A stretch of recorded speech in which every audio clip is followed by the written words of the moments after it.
My name is Chris, as you already know. I'm working for Imaginea, and Imaginea is a very interesting company because we want what you want.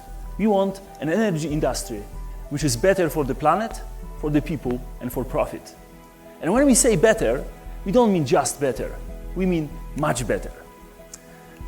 So when I think about hydrocarbons, I always think about their origin. And if you think about the origin, it is really a very green product. It was made by the forces of nature. It was the sun's energy, it was the CO2 in the air, it was a phytoplankton, photosynthesis, and then a lot of pressure, temperature, and a lot of time. And now we have this amazing product which we use every day. When I think about hydrocarbons, I think about our civilization. I mean, we would not be here, we would not have such a fantastic way of life, we would not have such a fantastic opportunities if it wouldn't be the energy which we have from hydrocarbons. As a matter of fact, we probably wouldn't be here today. So I really hope that when I think about hydrocarbons, I think about all of you. When I think about hydrocarbons, I also think about their dark side. Yes, there is a dark side. And it's not really a dark side of the hydrocarbons, it's the dark side of how we use hydrocarbons. Because the way we extract energy from hydrocarbons, we do it through combustion. And anytime you combust something, you have two components. You have emissions, the greenhouse gas emissions, and you have pollution. So greenhouse gas emissions have a big implication on our climate.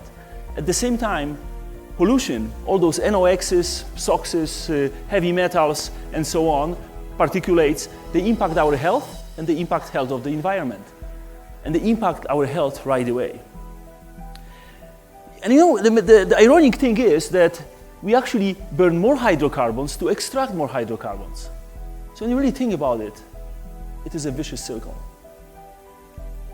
When I think about hydrocarbons, I think about how we extract energy from hydrocarbons.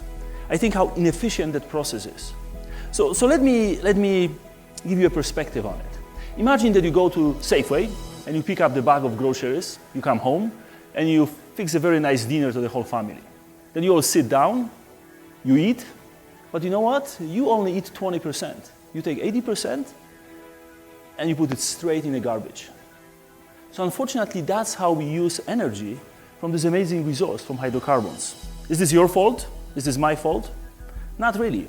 It's a simple thermodynamics, which basically says that if you want to get mechanical energy through combustion, the best you can do is 37%. So if you factor in that you have to use energy to extract hydrocarbons, that you have to use energy to process them, your chances are not very good, and my chances are not very good. If you get 25%, it's the best we can do. So when I think about hydrocarbons and I think about future, I'm really optimistic. And I will tell you why I'm really optimistic. Because I can see the future for our industry and for Alberta that is great. I can see our industry continually and our province continually delivering energy to the world, but not from hydrocarbons. I can see it as a renewable energy.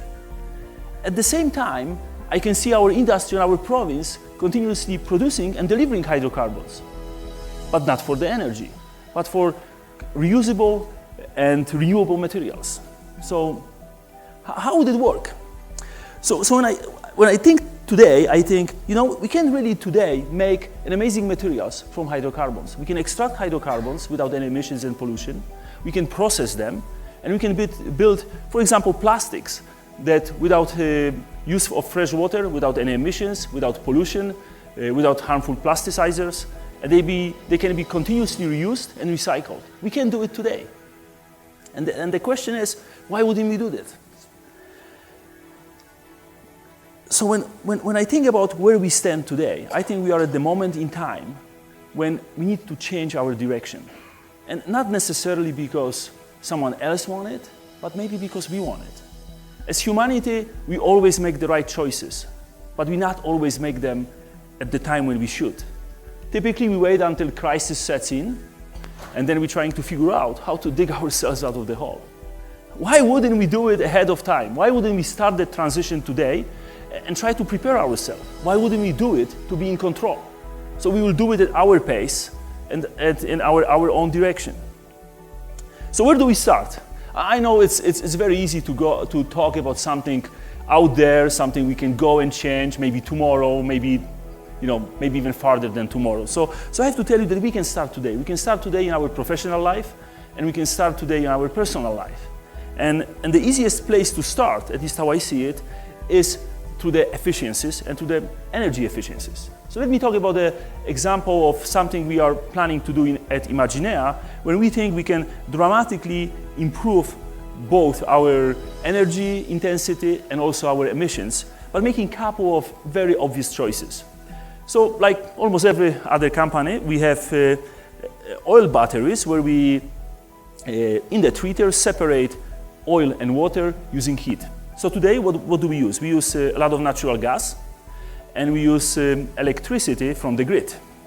We use electricity to power some of our pumps, to power some of our compressors, and we use natural gas to heat our oil effluent. And when we do that, we produce a lot of emissions. We also produce a lot of emissions because we use electricity from Alberta grid. Why? Because Alberta grid is not that clean.